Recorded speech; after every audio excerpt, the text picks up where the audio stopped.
I'm Jessie Richardson. I am the Center for Prevention Action Program Coordinator here at Prevention First.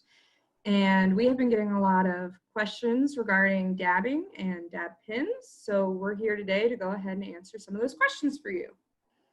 And hi, my name is Lauren, and I am the Program Assistant in the Center for Prevention Action at Prevention First. Perfect. So our first question is, what is a dab? Great question. So dabs are cannabis concentrates with high levels of THC, which is the psychoactive ingredient in cannabis that creates the feeling of being high. Some of these concentrates can be over 90% THC, and for reference, most cannabis leaves range between 10 and 35%. And in the 70s, cannabis leaf only contained about 4% THC, so the difference is pretty drastic. Wow, that's insane. What is a dab pen?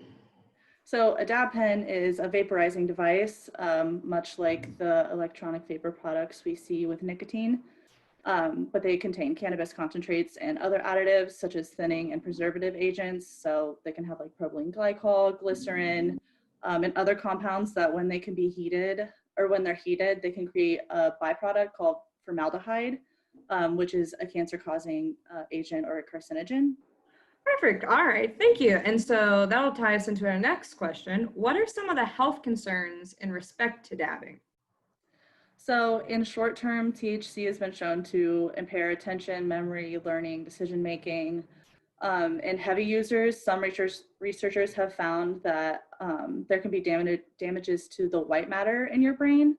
And that can be correlated with higher impulsivity, particularly in those that started before age 16.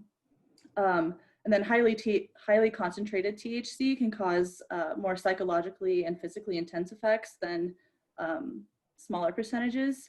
And that can present as paranoia, anxiety, panic attacks, hallucinations. It can be a very scary experience. Oh, wow. Okay. So who do we see using dab pens? So according to our focus groups, THC cartridges have been the most reported substance as seen by peers. And they're typically in fruity flavors and can be used fairly discreetly. So a lot of the same appeals and tactics that we've seen being used by vaping companies apply here as well. So that's why it's a little concerning. Okay. All right. So then what can folks with young people do? What can folks with young people in their lives do to prevent this use? That's a great question. So it's really important to create environments at home and in schools that support and empower youth to make healthy, informed decisions. That can be very impactful to the behaviors they engage in throughout their lives. And some concrete ways to do this would be disapproving of use. We've seen that even with parents that do engage in substance use, whether that be nicotine or cannabis, if they disapprove of use to their kids, they have a less likelihood of engaging in that. All right. Another thing would be providing evidence-based education about cannabis use and the effects on the adolescent brain especially, avoiding scare tactics and using effective prevention strategies. Another thing would be to safely store cannabis within your home, medical cannabis, in lock boxes, keeping edibles out of the refrigerator or other food items in the house.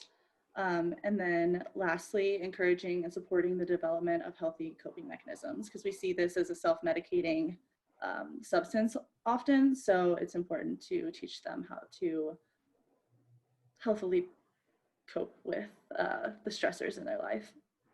Perfect. Thank you so much, Lauren, for answering all those questions. And thank you for taking the time to learn about dabbing and some of the facts. And hopefully we answered some of your questions.